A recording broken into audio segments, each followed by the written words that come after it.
तर नमस्कार मित्रांनो, स्वागत आहे तुमचं आपल्याच मराठी यूट्यूब चॅनलमध्ये. आणि मित्रांनो, आजच्या व्हिडिओमध्ये आपण लाडकी बहीण योजनेबाबत काही महत्त्वाचे अपडेट पाहणार आहोत. तर मित्रांनो, मुख्यमंत्री माझी लाडकी बहीण योजनेबाबत एक मोठी अपडेट समोर आली आहे.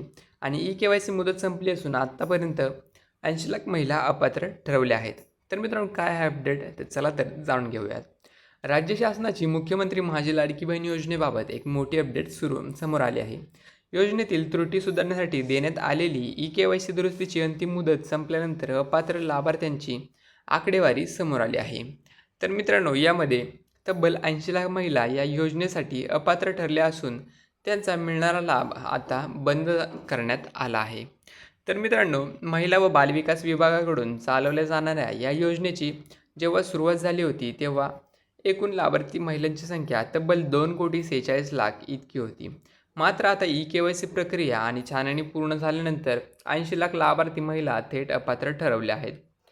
त्यामुळे या योजनेच्या पात्र लाभार्थ्यांचा आकडा आता थेट 1,66,00,000 येऊन पोहोचला आहे. योजनेमुळे मूळ लाभ केवळ गरजू आणि पात्र महिलांपर्यंतच पोहोचावा यासाठी प्रशासनाच्या वतीने विशेष ई-के-वाय-सी मोहीम राबवण्यात आली होती. यामध्ये काही महिलांनी ई-के-वाय-सीचे पर्याय निवडताना चुका केल्या होत्या, तर काहींची प्रक्रिया अपूर्ण होती. यासाठी शासनाने 30 एप्रिलपर्यंत ई-के-वाय-सी दुरुस्त करण्याची विशेष मुदत वाढवून दिली होती. ही मुदत संपल्यानंतर समोर आलेल्या अहवालानुसार अनेक महिलांनी ही ई-के-वाय-सी प्रक्रिया पूर्ण केलीच नसल्याचे समोर आले आहे, ज्यामुळे त्यांचे अर्ज बाद ठरवण्यात आले आहेत. याचबरोबर लाडकी बहीण योजनेचा लाभ मिळवण्यासाठी शासनाने काही कडक अटी निश्चित केल्या होत्या. यामध्ये संबंधित अर्जदार महिलेच्या कुटुंबाचे एकत्रित वार्षिक उत्पन्न 2.5 लाख रुपयांपेक्षा कमी असणे बंधनकारक होते.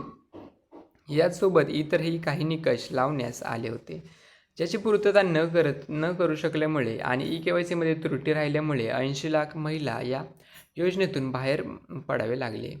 सध्या पात्र ठरलेल्या 1,66,00,000 महिला या योजनेचा नियमित लाभ मिळत आहे. तर मित्रांनो, माहिती आवडली असेल तर कमेंट करून नक्की कळवा आणि अशाच प्रकारच्या माहितीसाठी आपल्या यूट्यूब चॅनलला नक्की सबस्क्राईब करा. तर मित्रांनो, पुन्हा भेटूया आपल्या आणखी एका माहितीपूर्ण व्हिडिओमध्ये. तोपर्यंत धन्यवाद.